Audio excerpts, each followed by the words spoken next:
One with Jamie joining us. Let's call the meeting to order at 9:02. An attendance. Alan? Alan, present. Cliff, would Bates? you be willing to use your microphone a little closer? You know, I'll even turn it on. How's that? I'm so sorry. Wow, that's like magic. She doesn't have a hat on, so she can't hear. That's she has hearing aids in her hat. That's Miss a Bates? good idea. Davis? Davis will not be joining today. Iqbal? Iqbal present. Kenyon? Here. Lewis? Lewis here. Thank you. Mr. Sturgis? We have quorum. Mike, could I have a motion to approve the minutes of June 9th, I would like to 2021? approve the minutes. Mavis seconds. Davis seconds. Any conversations? All right, can we do that via consensus? Any objections to the accepting the minutes? Online? Mr. Shepard has Minutes are some, approved. Any public comment? I don't see anybody in the room or online. Thank you very much. Monthly financials we have available in our packets. Are there any questions for those? Online? Thank you. Jake, Veterans Assistance Commission. Well, good morning. Thank you, Mr. Chairman. For the month of May, we're talking about today, our compensation claims lagged about a day behind in processing time. The average compensation claim in the state of Illinois, I attribute that to mainly the COVID stuff and records delays with the VA. Nothing I'm too concerned about there. Our pension claims are going a dozen days faster than the average, so very happy with that number. The inventory for claims in the state of Illinois, 12,000 claims pending in the state of Illinois, 169 of them belong to our office. Our number's fairly healthy there, but the overall 12,000 claims pending, that's the highest it's been in years, dating back to when everything was still paper-based 5 or 6 years ago. That's a pretty high number, and that's going to have effects on that trickle down to us as far as timeliness and getting claims processed in a timely manner by the VA. In the month of May, we filed 32 disability claims to the VA, 8 claims for dependents whose veteran died of a service-related disability, 2 survivors pension claims, 2 applications for healthcare, which is the lowest number we've had all year. You might remember in the beginning of the year, we had a lot of folks very interested in VA healthcare that had never used it before in the interest of getting a COVID shot. So we had very high peak numbers at the beginning of the year, and now those are starting to trickle out. And then we filed 1 appeal in the month of May. 159 forms completed total, and our clients received $372,000 in new benefits. That brings our fiscal year to date total to over $2 million in new benefits awarded. That's cash that actually goes to veterans on a monthly basis and then is spent here in the local community.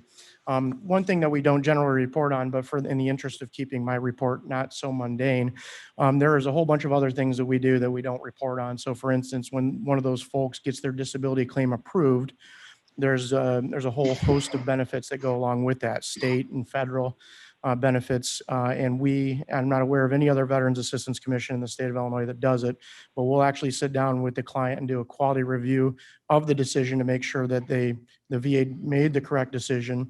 And if we have to go back on it, we will. But we also go through what we call our ancillary benefits checklist. So veterans who get a disability rating at 10% or higher are eligible for a free hunting and fishing license from the state of Illinois, half-price rides on Metro and Pace, free access to the national parks. And we'll go through all of this. And if they're interested in any of those things, we actually execute those applications on their behalf and get those ancillary benefits as well. So just want to make you aware of that, something we don't generally report. Jake, I oftentimes, and people have heard me say, I oftentimes look at things in terms of thresholds. You're either satisfied or dissatisfied rather than giving them a grading scale. And what you call mundane, you always perform well above threshold. But it's these other services truly that separates your office. And I know you're downstairs in the dungeon in the basement, but you I mean, it truly separates your office. And I think that for our committee, hearing those things the stories of the fellow in Elgin, the checklist that you go through over and above. I think those are so vitally important. And I do want to remind this committee that as we're entering budget season, all too often we're hearing, well, if you compare our Kane employees versus other Collar County employees, we're paid under scale in many areas. Well, in Jake's particular case for the VA, it's not under scale, it's grossly under scale. And I do believe that we need to find a way to bring that forward. And I've mentioned, this is the third meeting in a row that I'm mentioning it. And I don't know, have you had your opportunity to speak to the board and make presentation? No, it'll be the next committee of the whole meeting. And are you addressing that there, or do you need advocates for you? So it's something that I've actually not advocated for, and I actually know you haven't. advocated against. However, the commission, our oversight body, you're our fiscal oversight body, but our operational oversight body, it's something that they won't let me tell them no on any longer. I think that's a discussion I've tried to stay out of. I think it's not appropriate for me to be in that discussion. I'm not sure what their intent is. It's not in the budget that they passed or the budget I'm presenting. Okay, we should probably have a discussion on that, because where it's not your purview, it is absolutely my purview. And I believe your fellow commissioners here, I will challenge anybody to come up with a negative that we've seen from your group in any way, shape, or form. And we do, while we don't answer to your other host body, it is our objective to work hand in hand with them, and to ignore their requests would just not be appropriate. So I do want to hear that. And the reason I bring this up publicly is that Jake won't. I mean, politely, this is the most humble individual I've ever met in my life. And I want to make sure that we're advocating where it needs it. Squeaky wheel gets the grease. It's time for us to get the grease gun out. So, if you will. Mr. Kenyon. I'm wondering about veterans and the medicines that they have to have. How are they, do they get that, or does it depend on the level of disability? So anybody that's enrolled in the VA healthcare system, there's different qualifiers to get into the VA healthcare system. For instance, somebody who served in the Republic of Vietnam is automatically eligible based on the exposures and stuff that they experienced there, Agent Orange and so on and so forth. Whereas veterans who served completely during peacetime or stateside, oftentimes there's not a special qualifier for them, and they look at income. So regardless of that, whatever qualifier it is for them to get in the system, and that's where the rubber meets the road for us, is we're trying to get them in the door for that. That's what our job is to do, is to get them qualified for it. If there's a way and they're eligible, we will. But once you're in that door and eligible for the VA healthcare system, it's a complete package, except for dental care. So if they need hearing aids, they're able to get hearing aids. Medicine, it's all mail order. Actually, Hines is a kind of a regional distribution center for a lot of other VA hospitals. So for instance, I have Blue Cross Blue Shield through the county, but I use the VA myself. And the medicines I take, the maintenance medications, I go online, log into my system, and then I get them in my mailbox 7 to 10 days later. So it's a pretty good program. As far as medicine goes, it's $5, $8, or $11 for a 30-day supply. There's only 3 tiers of medication, so the most a veteran will pay for any one medication is $11 for a 30-day supply. I know a few veterans that have gotten, diabetes. They were exposed to Agent Orange. And in fact, I know a couple of men are 100% disability. And they've all spoken positive about the Veterans Association, the system which used to bury people. And I think things are on the way up for some of them. I agree wholeheartedly. I tell people all the time, it's not my grandpa's VA. So. Michael, thank you.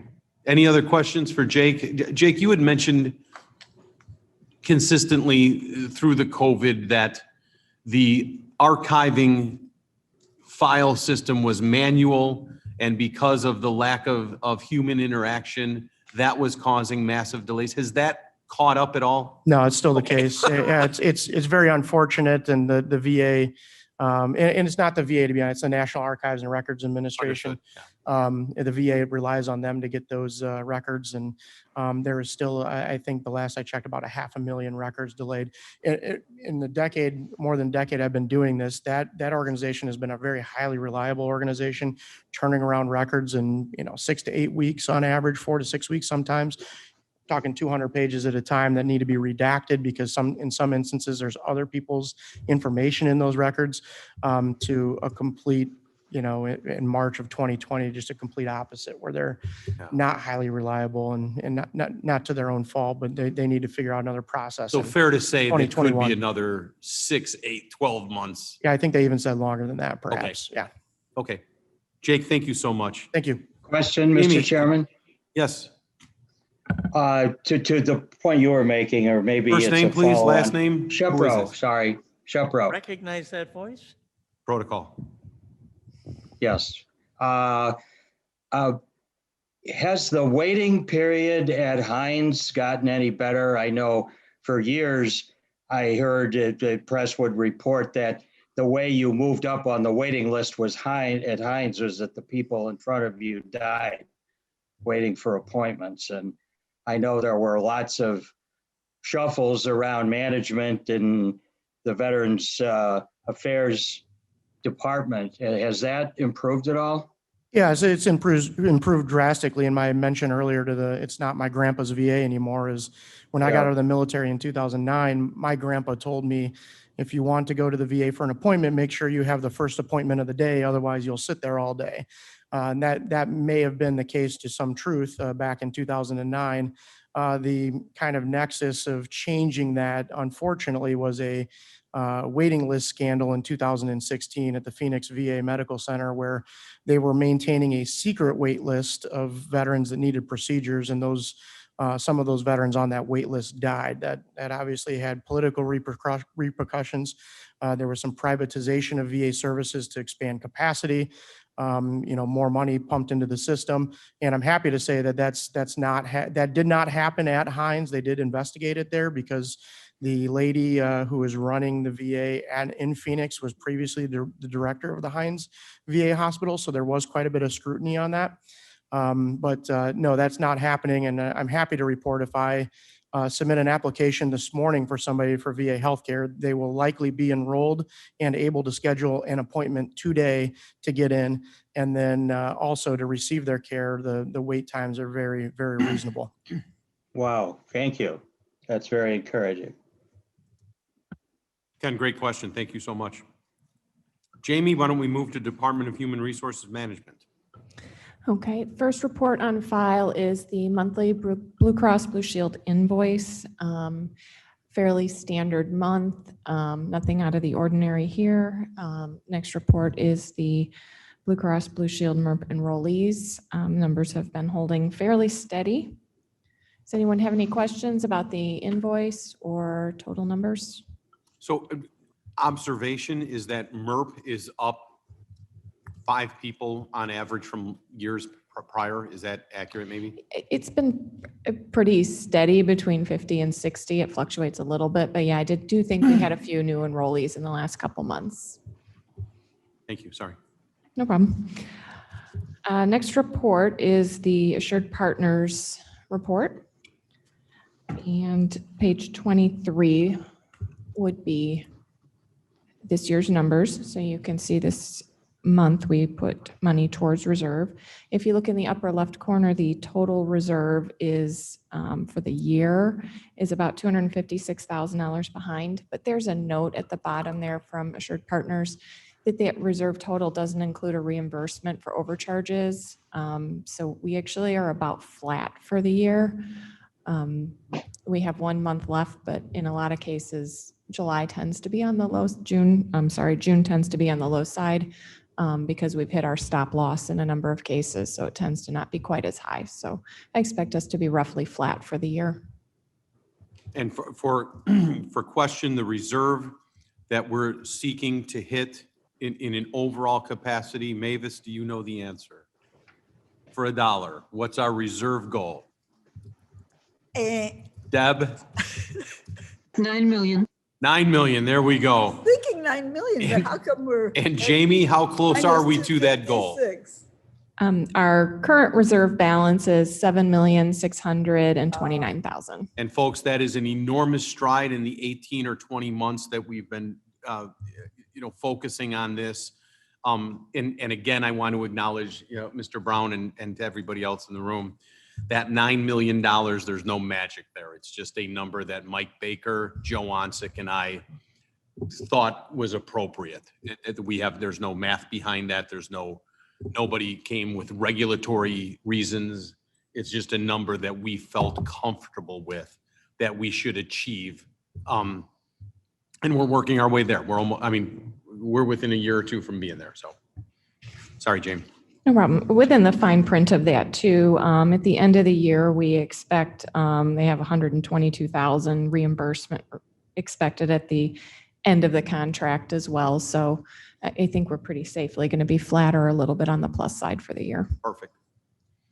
Next report is job applicants. Applicants are good. We're getting lots of applicants for individual positions. There's a new hire report. Total new hires was 14. Those appear to be replacement hires. Question, please. Bates. So people, on the news, it says we can't find workers, employers can't find workers. Are we having good application rates? It's definitely low. It's definitely a systemic problem right now of getting good qualified applicants. So I was happy to see that the applicant report we have did have a number of applicants for our position. I can tell you, like building management, I'm sure it's relative to the pay for those positions, and I believe that's under review right now. 0 applicants for some positions that are open. But circuit clerk got 10 for an open position. That's pretty good. Good. Agreed. And Mavis, I will advocate for the business community that, the complaint that I hear, the 2 complaints that I hear in tandem left and right is that we just can't find anybody. Whether it's on Indeed or a headhunter or wherever you want to go, the number of applicants for the desired positions out there are slim pickings. I know insurance agencies that are considering closing because they cannot restaff. We go to a restaurant and, if you have 2 legs and 2 arms and you breathe, you're hired because they can't get They hire you on the spot. on the spot. It's really not a good thing. And then in more of an office situation, I've made this comment again and again that the crisis we're having isn't the employees themselves. It's the childcare for those employees. Which is what ARP committee is looking at. And let me tell you, it is a bigger deal than, and I am the child of a mother that was an early preschool administrator. And I understand the importance of the Head Start programs and stuff like that. And I am a huge advocate for that. But never before I'm 57 years old and I've never seen this before where employees are just point blank. We can't work in the office because our childcare is not stable. Mhm. And no offense, but I am a Christian employer and I believe that you work for your family, not vice versa. And there's a cause and effect there. And when you can't be assured that your children are safe and being taken care of, that really underpins the foundation that your family value system is based on. And it's really, I don't have an answer. I know the question, and honestly, I don't have an answer. And I encourage everybody to continue to work on it. And for those families in those cultures where the grandparents or other family members are rolling up the sleeves, God bless them. Just God bless them, because I don't know that the preschool centers and other organizations are able to pick up the entire slack right now. Many of them went out of business during the pandemic. And it's just, I'm hoping that with some of this ARP money that's available, we find a way to maybe interject something there, but that's a different committee and a different, sorry, Jamie. It's I'm really definitely- good at going off target. Definitely a Cliff? sign of the times, though. I can tell you that 10 years ago, when I would post a secretarial position in the state's attorney's job that was an entry-level position, I'd have 100 people apply for it in a matter of weeks. Now you're lucky to get 10 or 15. So it's definitely way down from what it was years ago. So I'm hoping to see that rebound. I don't know if the unemployment benefits that are extended plays any role of if people are actively searching or not, but hoping to see that, move in our direction, have more options. The articles that I have read on Indeed most recently are that we're going to force our employees back into the office, and those employees have responded by saying, super, I quit, Yeah, it's come back to work or else. or else. And that's the not employees way. say, I'll take or else. I'll take or else, because honestly, I have 18 months worth of unemployment and the jobs are going to be there when we come back. And so, or else works. And by golly, that's, in my opinion, that's just a really bad thing for everybody. And that's just, sorry to interject my opinion, sir. Jamie, keep moving. Cliff, Sorry. Cliff, Yes. permission to speak. Who is Lewis this? here. Lewis Hi, here. Lewis. You're the best. I know, you're the second best. I do believe, that when we get our kids back in school full-time in fall, that will help a lot, because a lot of parents are forced to stay home because their kids are there. So I'm hoping when we get our kids back in school, then people will come back to jobs. So make sure that we all get our vaccinations and that we vaccinate our kids that can get them. There's my public service announcement for the morning. Speak up, speak up. Your voice fades out. You're fading. You're fading. Anita, you're fading. Uh-oh, do we lose it? Anita, are you still with us? Now I am. Can you There hear me you now? go. Yes, we can. All right. So what I was saying was that I hope when our kids get back in school in fall, that the parents will be in a better place to go back to work. Because a lot of them are staying home with their children, especially when they've been having to school their own children. So I think that's going to help, but we need to make sure that we're vigilant on these kids that are 12 and over getting their vaccines, because that's going to help. Good childcare is family values. There we That's go. true. Anita, thank you so very much. Mr. Chairman, Shepro. Yes, Ken. I agree with those comments, but I think that really there is going to be a sea change in what constitutes the workday, going into the office, not going into the office. So many businesses are continuing with the work at home precisely for some of the reasons that have been suggested, is the workers don't want that. But you think about even the county. I recall some of our reports, a lot of our, what I would call like maintenance expenses are down because we're not using as much electricity. We're not using other things. And I think that my son works for a agency that is kind of a captive supplier of the FAA. They moved into a new building a year ago, and not one person in that company has even been to the new offices. And they have no plans to go there. I hear that time and again as well, Ken. Thank you. Yeah. Are there any other questions on the new hires, terminations, applicants reports? Okay, we'll move on to workers' compensation reports. Workers' compensation is continuing to trend down versus previous years. There's no new claims that are particularly notable. We are making an effort to review and, if possible, close some of the older claims that have been on the books for a while and get those settled. So we are seeing some settlements going through in a deliberate effort to close some of those that have been on the books for a few years. And again, Jamie, I always get a kick out of the fact that this meeting is directly after the board meeting yesterday, where we go into executive session and discuss large settlements.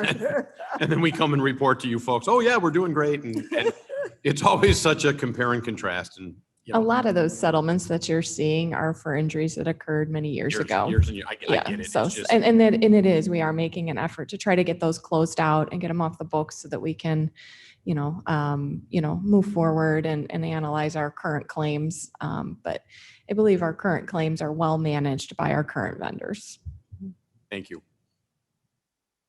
Question, Shepro? Yes, Ken. Are the reason for the claim decreases increased, workplace safety and education, or is it that people don't get hurt on the job when they're working from home as much? Ah, I don't believe, to answer that question, I don't believe that we've seen a frequency spike or drop in the work from home scenario. If you look at where our claim cases generally come in, those departments weren't affected by a work from home scenario. So really, like the sheriff's office is an example where that would be true. It's not. Trying to be tactful, yes, Well, correct, yeah. Yeah, where the claims are coming from are indicative of they were not at home, so. Right, both the sheriff's office and court services, the juvenile justice center, which staffs the juvenile detention facility, are the bulk of our claims. Right. And they're really unavoidable. They're just a matter of circumstance. Sure. Mr. Brown. Brown here. Does that work? That doesn't work. why don't we throw that one mic away? Brown here. I just have a question kind of related to the workman's comp. Does the county have a safety officer, or do we contract out with a outside safety department that comes in and teaches and inspects and such, or no? We don't currently have a vendor that does that. I can tell you that our process as far as human resources, I review those claims when the reports come in. And if I see anywhere where there was some kind of safety violation, or I see a hazard that resulted in the injury, I will contact the department. For example, we see this a lot in the winter, and I'll get a report in that someone slipped and fell in the parking lot, and I will contact building management and make sure they've cleared the ice and cleared the location. So I try to make an effort to do that. Like I said, the bulk of our claims come through the sheriff's department and the juvenile justice center in cases where they were assaulted by someone, or sometimes it's car accidents. The sheriff's office is in a pursuit or something of that nature. They really are, just by the nature of what they're doing, unavoidable. Not really something where training would improve on the situation. No, we're not seeing If a I- large number of OSHA violations or issues where it seems like training or safety training would be an issue. If I can, I don't think I'm out of bounds in communicating that it is, when Sheriff Hain came on, there was a definite cultural change in the relationship between human resources, our claims counselors, and claims adjusters, Ron's department from the top down, and a willingness to participate. Understanding that I'm a super simple guy, we called it shining a flashlight into the darkness and trying to figure out and boil it down and get to the analytics of the data to find out where these claims are coming from. And instead of stonewalling us, Ron rolled up his sleeve and picked up a flashlight, and we went into it. And what we discovered from that is there were some obvious areas within buildings and grounds where we said, we need to put a camera here. We need to change a layout there. We need to do something to improve it to make sure that perennial infractions were being curtailed. But then we went one step further and analyzed that we really did need to make an additional hire to bring on an additional claims adjuster onto our team. And Dora took the step to bring that person on. And in my opinion, that's been the single largest clearing of the log jam. So while the individual that you're asking doesn't exist, in a way it does in the methodology that we went about it. So we were able to go back to those department heads and say, this is what we're seeing. How can you help us? And through a series, I mean, it took us about a year and a half. The results speak for themselves. We're doing well. Now, I will tell you that this Friday, there is a lunch scheduled. I don't know that Madam Chair has actually had the privilege yet of meeting Rich Ryan, who is our general liability person, broker, Dora, our workers' compensation specialist, Mike Baker's team, although Mike won't be there, he's sending Michael, whatever Michael's last name is, to meet with us, to make the introduction so that Madam Chair and whoever else would like to join understands the role of our outside professionals, understands the self-insured nature of the beast that we are at the county and how those parts integrate. And the impetus of this meeting is that Rich Ryan had just as an example, Rich Ryan had reached out and said, as you may or may not be aware, the county had some large claims back a few years ago, which jeopardized our ability to obtain insurance. 47 out of 50 vendors that we deal with turned us down. We won't even bid on you. The one that we did get was Trident. Yay. We went a couple of years clean. Prices began to fall and come back in line. Trident made us aware that their reinsurer has pulled from the market. So they are losing their reinsurer for us. People that are outside the insurance industry don't understand that there's a primary carrier that will take on the first couple of million, but all the millions after that are through a large reinsurance carrier. Without that carrier, Rich now needs to roll up his sleeves and go find somebody that will take us. That was no fault of ours. That carrier made a strategic decision to pull from the market. As we enter that, I think it's an appropriate time to introduce Madam Chair and Jamie and a couple other players that may not know who those professionals are, how they work for us and what we do. But I would be happy at that time to speak with Dora and say, do you think we need that compliance person or that? Yeah, I find it interesting and I don't know what the right answer is because certainly our main objective is to make sure everybody goes home safe at the end of the day, at the end of their work day. But, and I don't know what other counties do, but for example, St. Charles Public Works Department has recently created a position of a safety officer that goes through compliance. City of Naperville, I know, has two. So I wonder, don't forget the fact, because obviously health and safety is the most important thing, or going home safe is the most important thing. But I wonder what the cost benefit of that is and how that would work out. And I just, I'm not advocating for doing it. I was just curious as to whether or not we do that, and we don't. So. Right. And having a risk management person, generally speaking, can be, very worthwhile and can save money in the long run. So a lot of organizations aside will have a risk management person.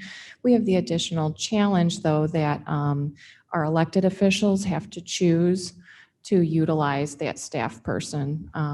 So since we can't compel them in any way, they would have to sign on and, agree to have that person evaluate their operations and then participate in that interactive risk management process. I think as a steward of the tax dollar, and I hate that phrase, but I can assure you that the additional staff that we have requested has always proven to save more money than being spent.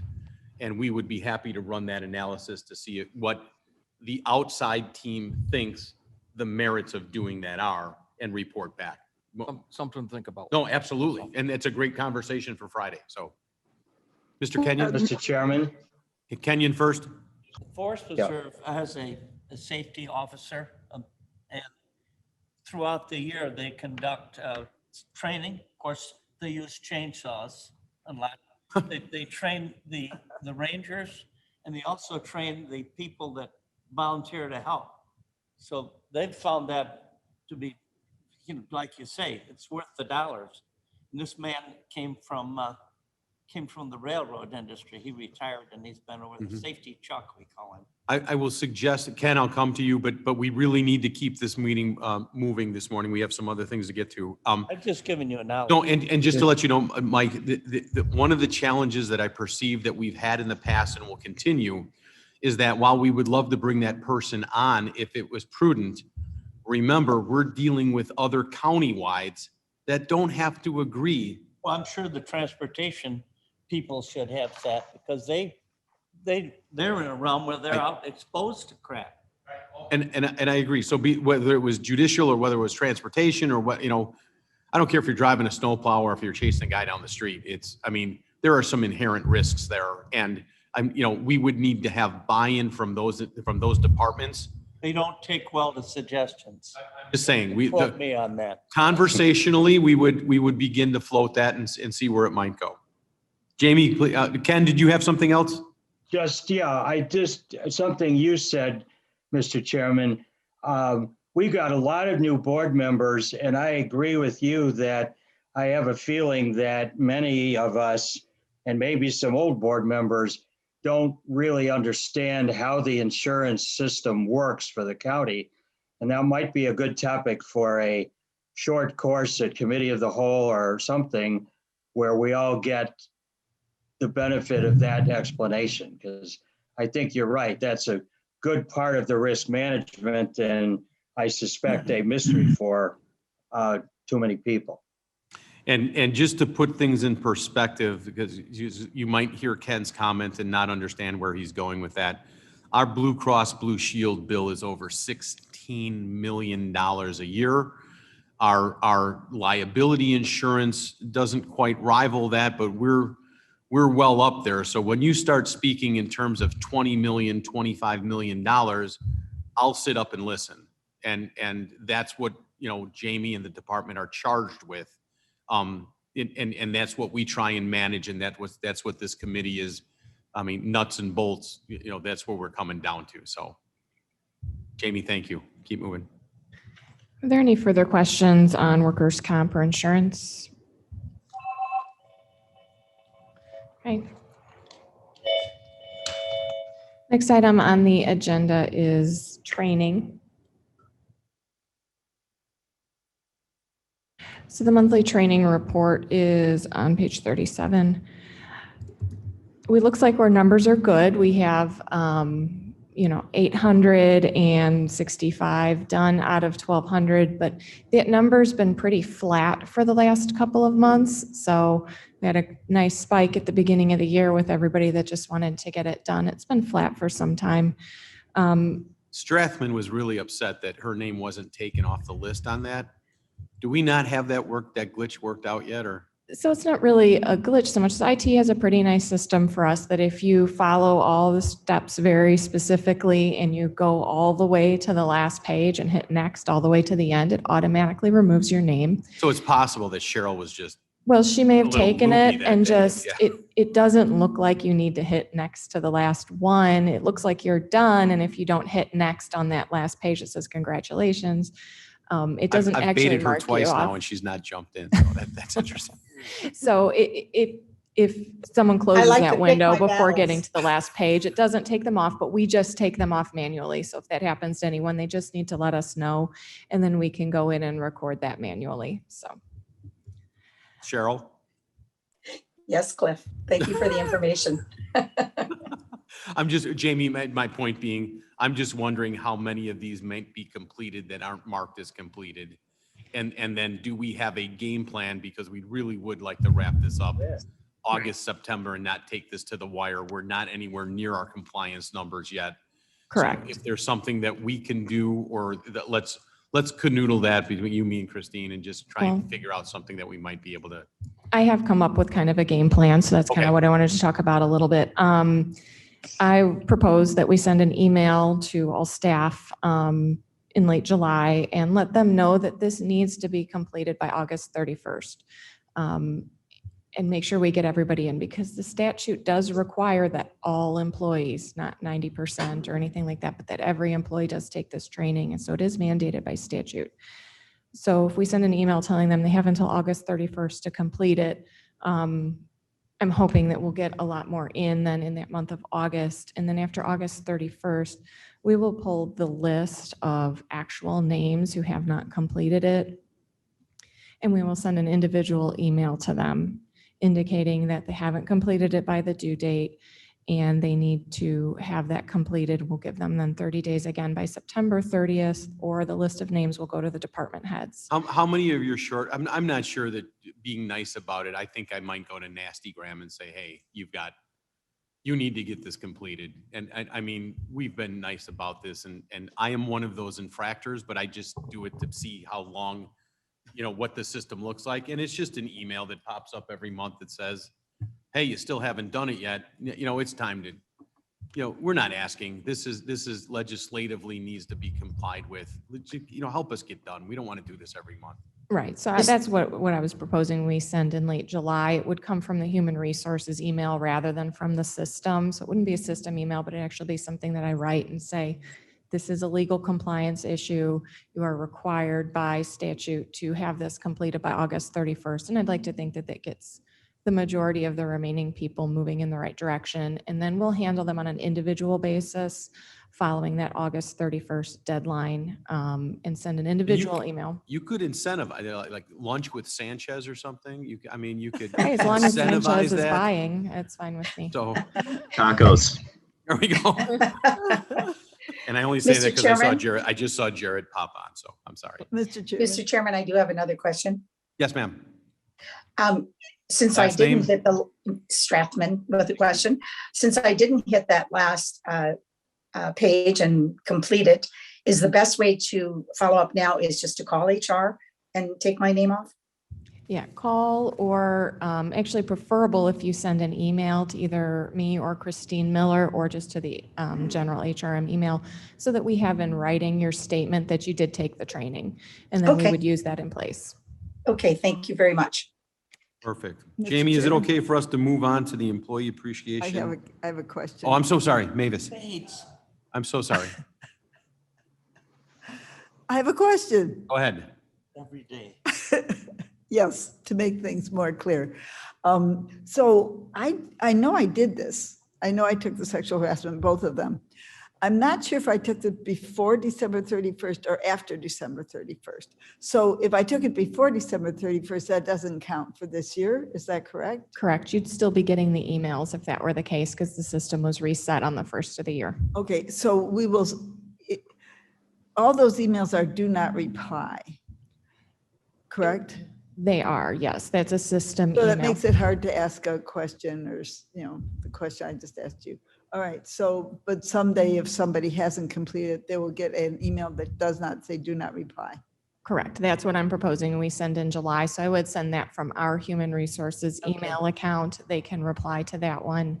And if they have a question or if they want to say, hey, I took this on such and such date. I don't know why I didn't take my name off. We would be able to address those Okay, on a great. case-by-case basis. Okay, thank you. Perfect.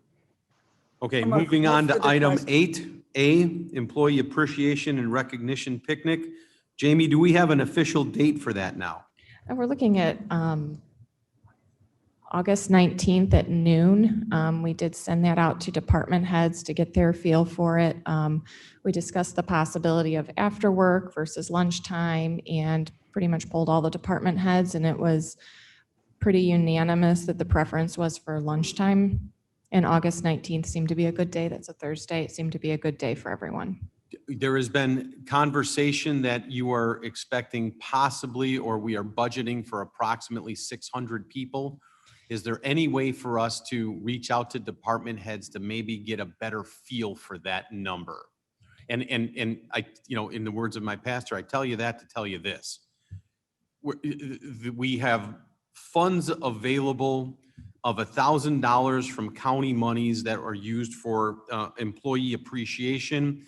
And we have $20,000 of non-taxpayer money that came from vending machines that's accumulated over the years that we would like to use for this one-time inaugural, post-COVID, let's get everybody back going again picnic and a 20-year, 30-year appreciation of employees celebration.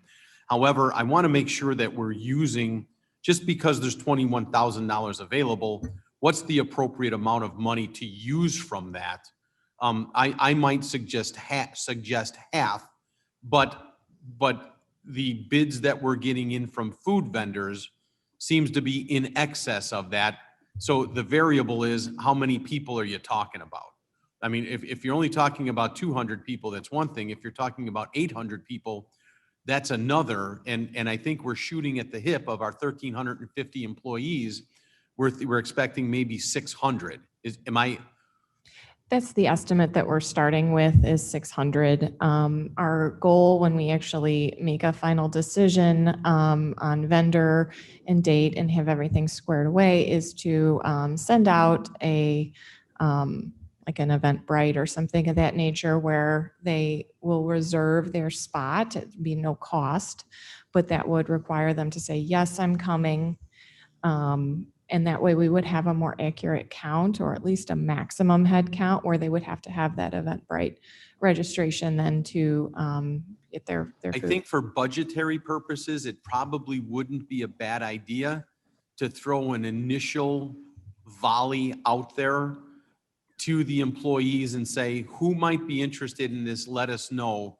Because if the response is very low, that would steer us in one direction. If the response was overwhelming, that would steer us in another. And I just want to acknowledge that while Michelle Gums is not a member of the committee, Michelle has really rolled up her sleeves and helped us, immeasurably here, working with Jamie and Christine. And our price point for food is, as low as $10 and as much as $15, but one is all inclusive. They bring the tents, they clean up. The other one, some of our staff has to do it and help out and blah, blah, blah. And we're just trying to wrangle all that and make sure that we're staying within some guidelines, and there's guidelines that don't exist.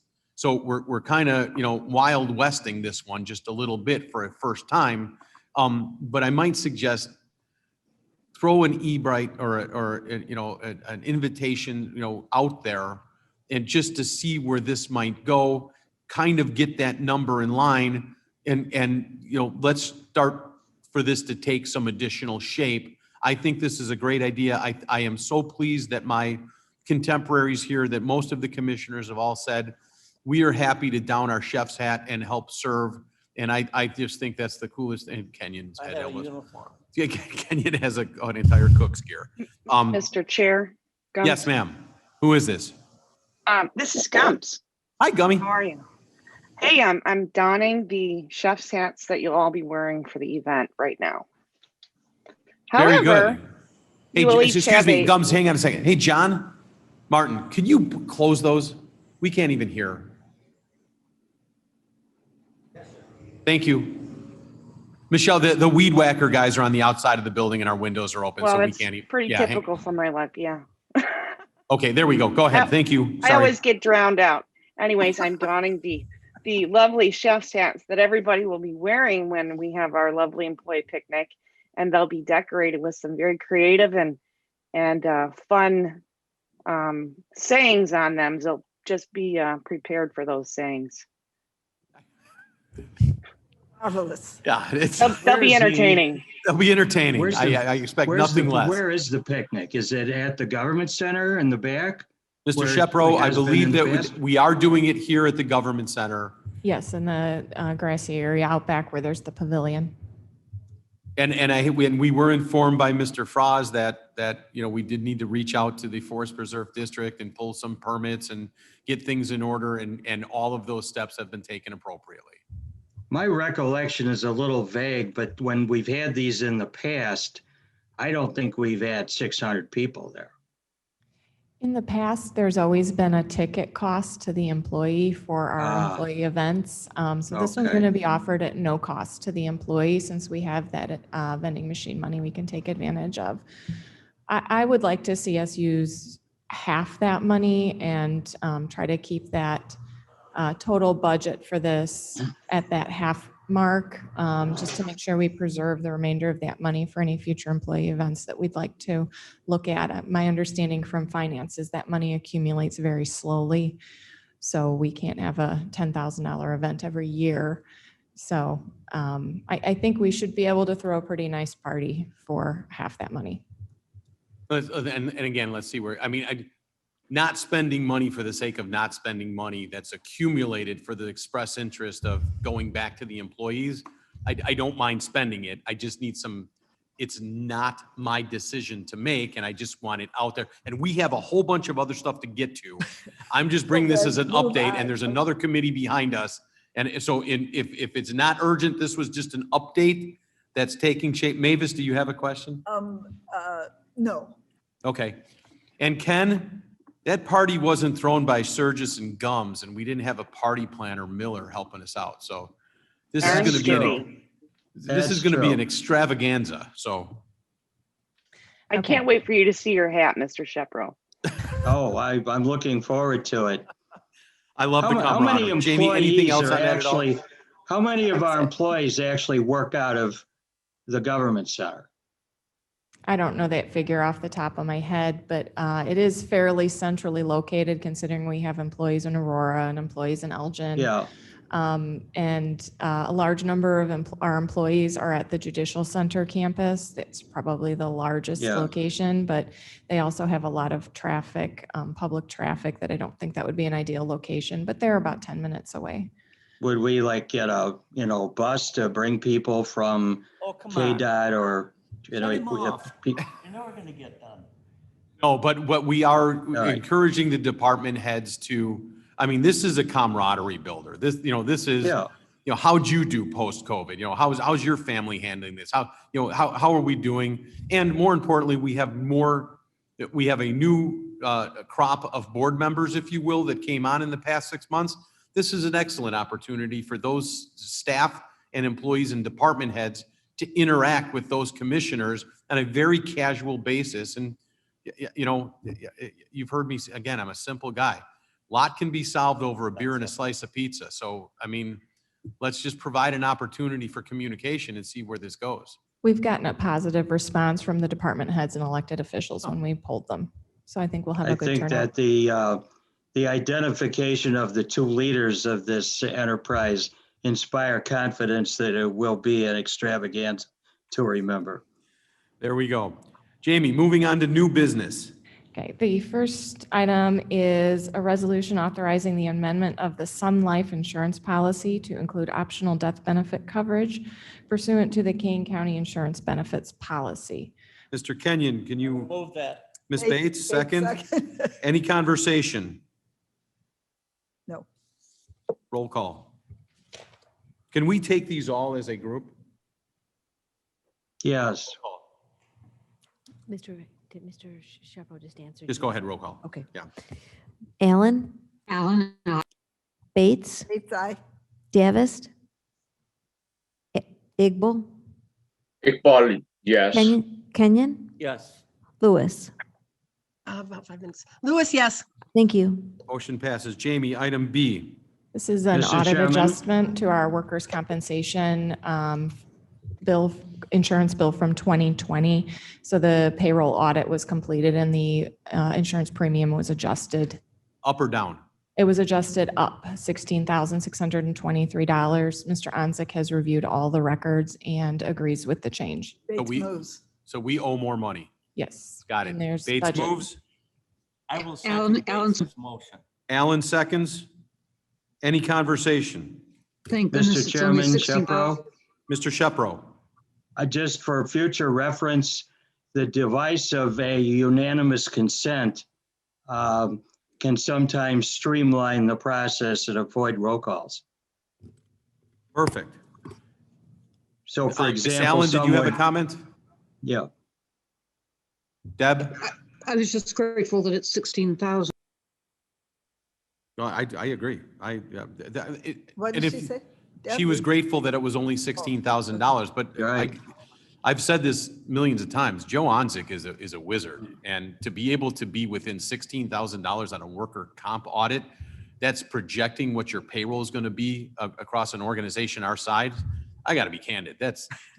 We'd rather be Voodoo. returning 16,000, but that's really spot on. So He does make that projection a full year in advance, so. yes. So please call the roll. Allen, Alan, aye. Bates, Bates, aye. Igbo, Iqbal, yes. Kenyon, Yes. Lewis. Lewis, yes. Thank you. Jamie, Resolution C. This is a resolution authorizing personnel replacement hiring for our vacant position within Human Resources. We're currently operating on a staff of 3 instead of 5, which is, even at 5, is a fairly small staff for an organization this size.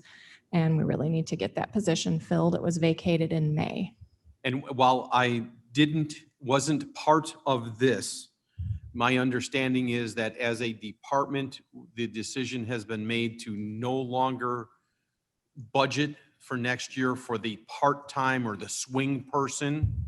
Correct. We had a part-time role that was strictly for filing, and that has not been budgeted for next year, nor has it been filled this year.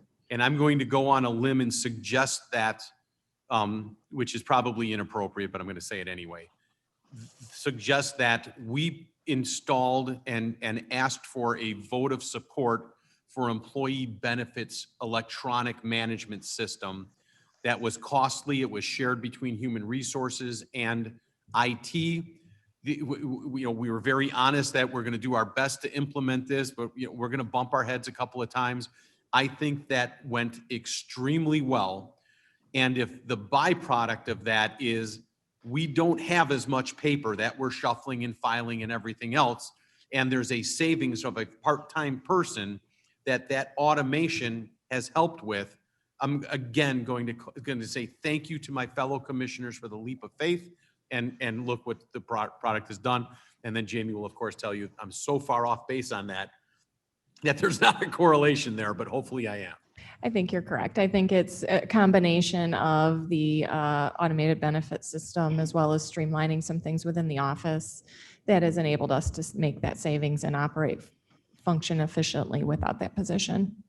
Thank you. And the person that you're looking, or the resolution that you're looking for today was within the budget matrix that you presented last week. Yes, it's budgeted for 2021 and is included in the 2022 budget that I presented. Perfect. Mr. Kenyon, do I hear a motion? I move. Bates? Alan seconds. Alan seconds. Any conversation?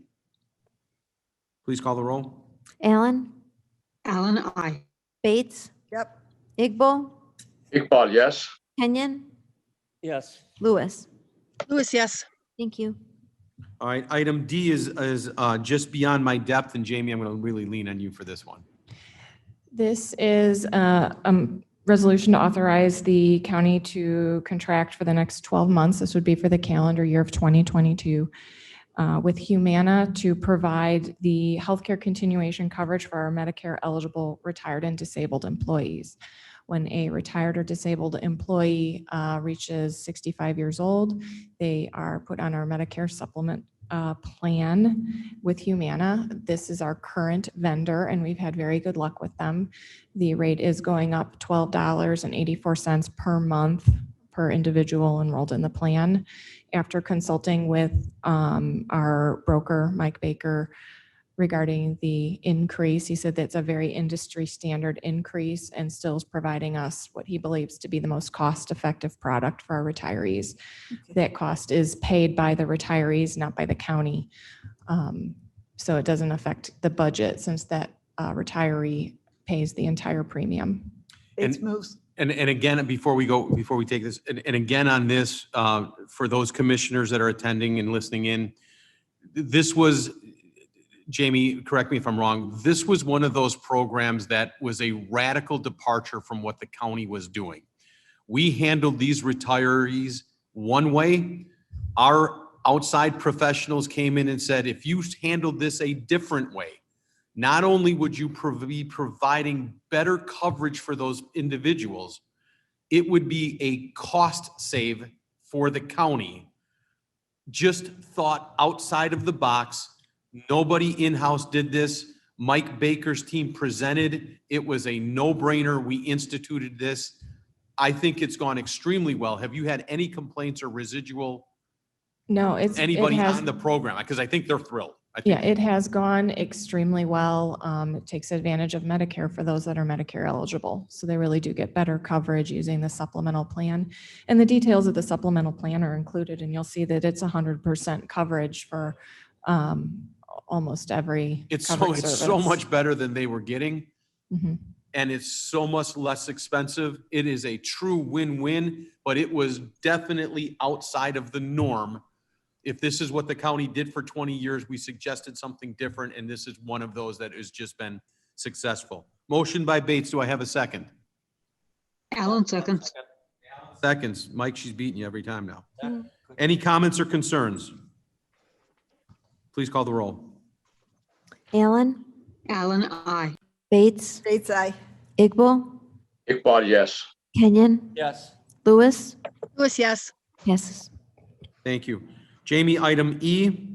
That was just a matter for discussion. I know we're out of time, and if you'd like to push it to a future month, you certainly can. Let's just see if we can dive into it just to introduce it. So what I'm looking to introduce is a compensation analysis and management plan, and just to introduce the idea and get the county's feel, the committee's feel for if this is something we would like to pursue further. Right now, for our non-union staff, we have a very noted wage gap where many of our employees are paid well below market rate in their positions, which makes it difficult to attract and retain quality employees. To make a study of market analysis in those positions is a very big project that would likely take 12 months. The report that would result would require the county board to look at and make a plan for reaching the compensation levels that are appropriate. And we would need to contract with a professional consultant to complete that project. Jamie, has this ever been done in the past? Last done in 1994. So it's been a long time. So just, if anybody knows me, I do not subscribe to the, what are our neighbors doing and that's what we should be doing model. I believe that if you want the best, then go out and get them and pay them what they're worth. You know, if you don't, then don't complain when you don't. But this comparison, you can't deal with conjecture, and at some point in time, you need to have data. And if our data is from 1994, it's not even remotely relevant anymore. So I would like to see us possibly move in this direction. I don't have any shape for this yet. I'm not suggesting anything other than I would like to begin bringing this up for conversation and take it from there. So that we're not looking for anything today other than to introduce it, and we'll have more in subsequent meetings. Is that fair to say? If it's something that the committee would like to pursue further, then I would make a proposal that would essentially show what the RFP, we would have to RFP for the consultant in this case. So I can take a look at, this would have to occur in stages. The first stage would be getting job descriptions from all the departments and, making an analysis of those, followed by market analysis, followed by a plan to reach those levels. So if the committee is interested, I can look at having an idea of what that RFP would look like for some consideration at a future meeting. I'll go out on a limb and say, why don't you begin some preliminary analysis of what that might look like to bring to the next committee meeting. But if you could get it out to us in advance of the committee meeting so that we can amongst ourselves begin debating this and I mean, everybody will have input on this. That would, I think that would be spectacular. So. Okay, will do. Okay, and before you leave the podium, this wasn't on the agenda, but one of the old business items that we have, the ethics, I don't even know how to shape this statement, but we're looking to jump in and tackle some ethics reform at the county level. And we had made the commitment here in committee that we would take that on. And if it became too large or burdensome, or we didn't have the professionals or the abilities within committee, that we would urge Madam Chair to go to a special committee to put that together. I'm not sure where that is. We've had so many moving parts at the county-wide level that I don't want to concede, Madam Chair, put together a special committee and just burden somebody else because we're going to kick the can down the road. But on the other hand, we should begin taking shape on what the scope of that might look like, so that if a subcommittee is formed, that we give them the guidance that they need. And I don't believe we've done that yet. So if I might be reaching out to members of this committee individually with an outline that maybe Jamie's team puts together to say, what are we missing? And Mo, are you still online? Yes. I think this was something that Dr. Iqbal was passionate about. It got sandbagged a year ago. It has probably grown in scope since then. But Jamie, Mo would be a good person to interface with to try and get a broad brush. This is what we're going to be looking to do. And then we'll begin designing the components underneath that. Mo, is that fair to ask you to help with? Yes, sure, no problem. Okay. The state's attorney's office is assisting us with that as well, and they've made a Perfect. review, and so they would be involved in that process also. Is that Vincent? Yes, Vincent That young Coyle man has has- had trial by fire, man. And he's holding up well, and I appreciate him being here. So, okay, motion to Mr. replace. Chairman? Yes, ma'am, Miss Allen. Just briefly, when we're considering salaries for our employees, I think we also should take a look at some of our executive directors. For instance, you mentioned Veterans Administration this morning. Jake Zimmerman, yeah.